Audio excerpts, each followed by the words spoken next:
City, I'm wearing a trench coat. Yes, guys, we have a mystery to figure out.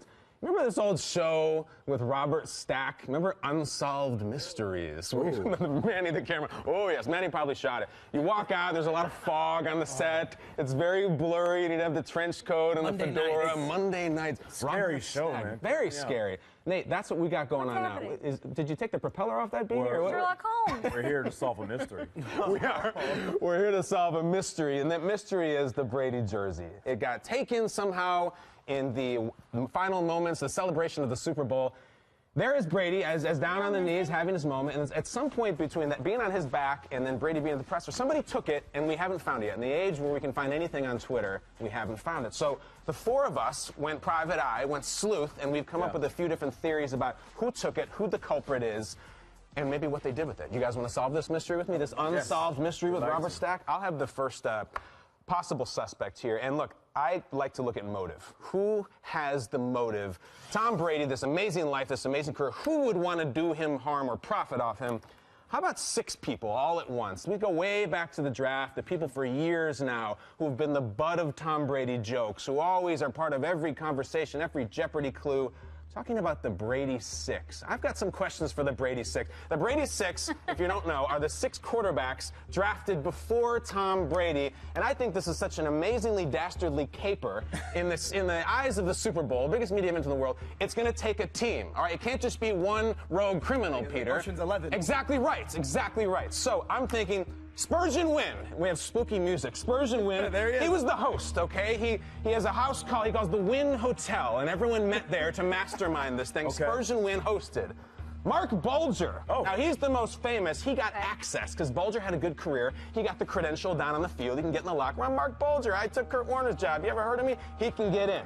T. Martin. Unsuspecting. It's an innocent face, is it not? T. Martin, also part of the Brady 6. He was the entry man. You need someone with good hands, someone who's fast. He won a national championship. He's now the offensive coordinator at USC. Ran a 4.5 at the combine, Nate. He's legit. Getaway speed. Getaway speed, exactly right. T. Martin is my entry man. Then we have Chris Redman. Chris Redman was the guy standing around distracting, being the stick in the mud. Because Chris Redman, unassuming. If he jumped out of a plane and landed on your head, you wouldn't know it was Chris Redman. Exactly. Yes, go ahead, Peter. You guys Middle of his career, he sold insurance for a few years, went back to Perfect! Chris Redman, the guy you would never suspect. That's his alibi. Exactly, Nate. He was selling insurance. Insurance. Then we got this. Once we get the goods, anybody can get the goods. What do you do with it? You got to fence it. You got to buy someone who will pay for it. Giovanni Carmazzi.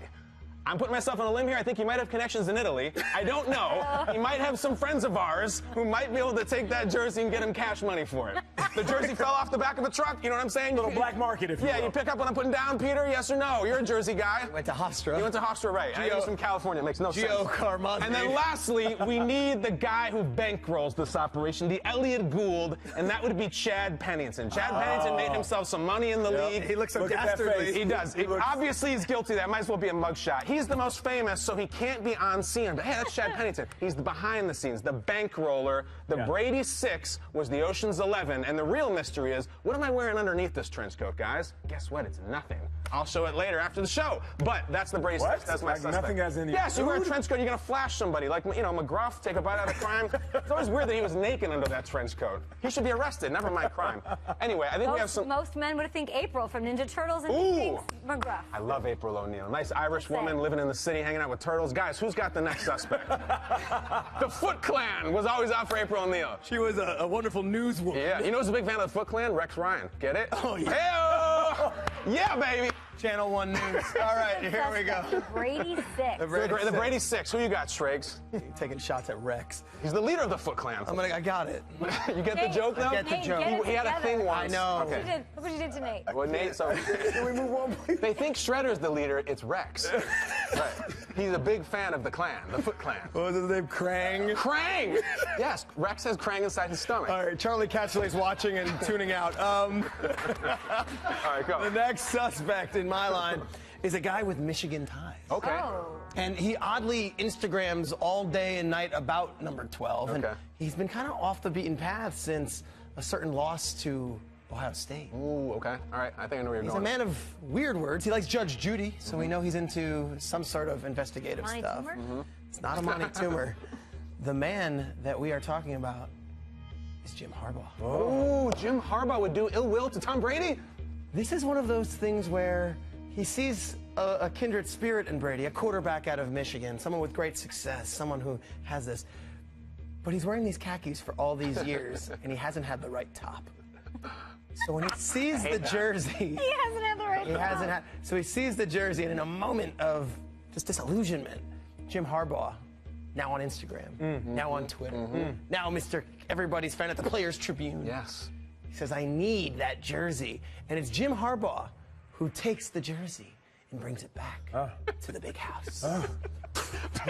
There it is. It's right always there. the one you wouldn't expect. There it is. Oh, it goes well together. And look at me, I do know wardrobe. but I That's know Jim that Harbaugh's match. locker room. Right, I see. That's his Right locker now. room? That's like his a locker dorm room. room.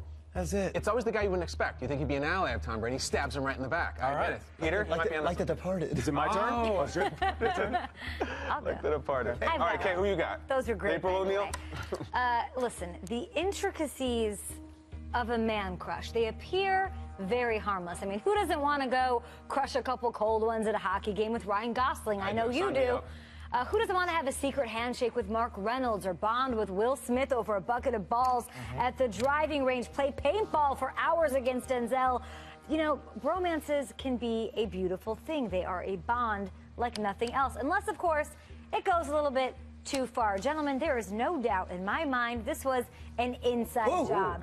It has to be somebody who, like you said, has access to the locker room, somebody who wouldn't turn any heads or raise any eyebrows, Right. going through his stuff, because he's always just about 3 feet away from Tom Brady. Really? It's Julian Edelman. What? Oh, What? the ultimate betrayal. Julian Edelman, the perpetrator. What? Listen, the Little John? perpetrator. What? Okay. All right. Okay. Come on, Kay. The This is an interesting perpetrator character. is right in front of our faces, even though we can't fully see his face because he hasn't had a minute to shave off that aggressive Good call. playoff beard. It is so clearly him. He had the access, and the motive is that he is his biggest fan. The man crush, the bromance is off the charts. I submit some evidence here. Let's go to Instagram. This goes back a long time, guys. It's gone back years. Look at the genuine bromance between the two of these. Events out in public, no hiding how they feel. Yeah. You know, he's hiding in plain sight is what he's doing. Moving on to this selfie with Brady from Super Bowl opening night. This looks like a man with a mission. He even tagged it with bromance. Again, dog. hiding in plain sight. Maybe, take a look at this. He's got his hands all over the jersey. yeah. He's He trying to take it wants off that right there. jersey. Wow, get a room. His fingerprints are on the jersey, Kay. Yeah. He literally You're right, attached himself to it, grabbing at it. So the Yeah. distraction is the catch. Everyone's Right. talking about the catch. Yeah. He goes to the locker room and he goes ahead. Look what he says. He tells Mike Reese of my ESPN. I think it's because of our bromance that this happened. You're telling me that Julian Edelman in his man cave in Foxborough, Massachusetts, doesn't want to walk in and see his game-worn jersey right next to TB12's Yeah, game-worn it's true. jerseys on the wall? It's true. That catch personified. He grabbed that jersey. That's what happened. I like it. I like Edelman it. in the locker room with the red gloves.